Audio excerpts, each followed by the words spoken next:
नमस्कार, आप देख रहे हैं TV9 भारतवर्ष और मैं हूं आपके साथ अनुष्का नामदेव। अमेरिका और चाइना के बीच चल रही टैरिफ वॉर अब टेक्नोलॉजी की दुनिया में हलचल मचा रही है।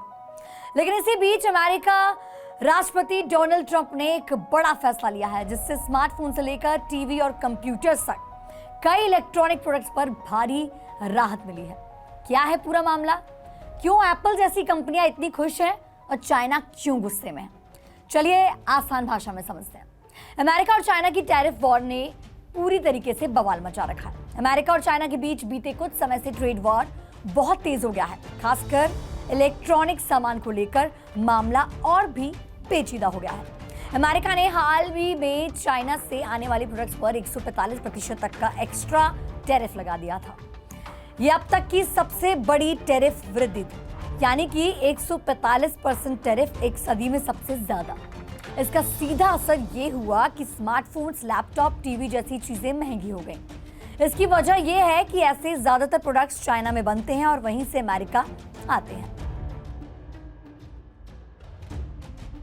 America custom and border protection ने एक नोटिस जारी करके बताया कि अब कुछ इलेक्ट्रॉनिक प्रोडक्ट्स को इस टैरिफ से बाहर कर दिया गया है। इसमें smartphones, computer equipments, semiconductor, solar cell, flash drive, TV panel और मेमोरी कार्ड जैसे कई आइटम्स शामिल हैं। इसका मतलब यह है कि अब इन चीजों पर अमेरिका में इंपोर्ट टैक्स नहीं लगेगा या बहुत ही ज्यादा कम लगेगा। इस फैसले से सबसे बड़ी राहत एप्पल को मिली है। दरअसल एप्पल की लगभग 90% आईफोन चाइना में बनते हैं। अब अमेरिका ने 145% टैरिफ लगाया था, तब हर आईफोन पर लगभग $700 का इंपोर्ट टैक्स पड़ रहा था। ऐसे में अगर टैरिफ जारी रहता है तो या तो आईफोन बहुत महंगे हो जाते या फिर एप्पल को अपने प्रॉफिट में कटौती करनी पड़ती। लेकिन अब इस छूट के बाद एप्पल की लागत घटेगी और कीमतों में तेजी से इजाफा नहीं होगा। ट्रंप सरकार के इस फैसले से सिर्फ एप्पल ही नहीं बल्कि अमेरिका की बाकी टेक कंपनियां भी राहत महसूस कर रही हैं, क्योंकि सेमीकंडक्टर से लेकर कंप्यूटर पार्ट्स तक बहुत सारे जरूरी सामान चाइना से ही आते हैं। इस टैरिफ छूट से कंपनियों को सप्लाई चेन बनाए रखने में मदद मिलेगी और प्रोडक्ट की कीमतें कंट्रोल में रहेंगी। हालांकि इस टैरिफ राहत के बाद भी चाइना ने अपना रुख नहीं बदला है।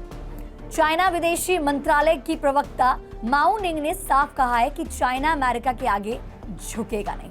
उनका एक पुराना वीडियो भी सोशल मीडिया पर शेयर किया गया है, जिसमें माओ जेदांग कह रहे हैं, हम चाइना हैं, हम उकसावे से नहीं डरते, हम कभी नहीं झुकते, चाहे जंग कितनी भी लंबी हो या ना हो, हम तब तक लड़ेंगे जब तक जीत नहीं सकते। इस बयान से साफ है कि चाइना अमेरिका की हर चाल का जवाब देने के लिए तैयार है। टैरिफ वॉर में सिर्फ जुबानी जवाब नहीं, चाइना ने एक और बड़ा कदम उठाया है। उसने अपनी टेक्नोलॉजी इंडस्ट्री को बढ़ाने के लिए 1 लाख करोड़ डॉलर का लोन जारी किया है। इसके जरिए फैक्ट्रियों का निर्माण तेज हुआ है और टेक्नोलॉजी इनोवेशन पर जोर दिया जा रहा है। हुआवेई ने शंघाई में 35,000 इंजीनियरों के लिए एक नया रिसर्च सेंटर खोला है, जो गूगल के कैलिफोर्निया हेडक्वार्टर से 10 गुना बड़ा है।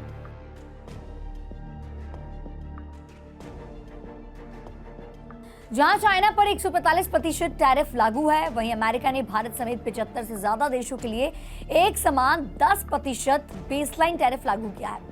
इससे यह साफ हो गया है कि अमेरिका चाइना को अलग थलग करने की रणनीति पर काम कर रहा है। अमेरिका सरकार के नए फैसले ने टेक कंपनियों को कुछ राहत जरूर दी है, लेकिन टैरिफ वॉर पूरी तरह थमा नहीं है। चाइना अपनी जगह मजबूती से खड़ा है और अमेरिका अपनी इंडस्ट्री को बचाने के लिए हर संभव कदम उठा रहा है। इस टक्कर का असर सिर्फ दोनों देशों पर नहीं बल्कि पूरी ग्लोबल इकोनॉमी पर पड़ रहा है। तो साफ है कि टैरिफ वॉर फिलहाल थमने वाला नहीं है, लेकिन अमेरिका ने अपनी कंपनी को थोड़ी राहत देकर बड़ी चाल चली है। अब देखना यह होगा कि चाइना इसका अगला जवाब कैसे देता है। हमारी वीडियो को लाइक करें, शेयर करें और हमारे चैनल को सब्सक्राइब करना बिल्कुल भी ना भूलें।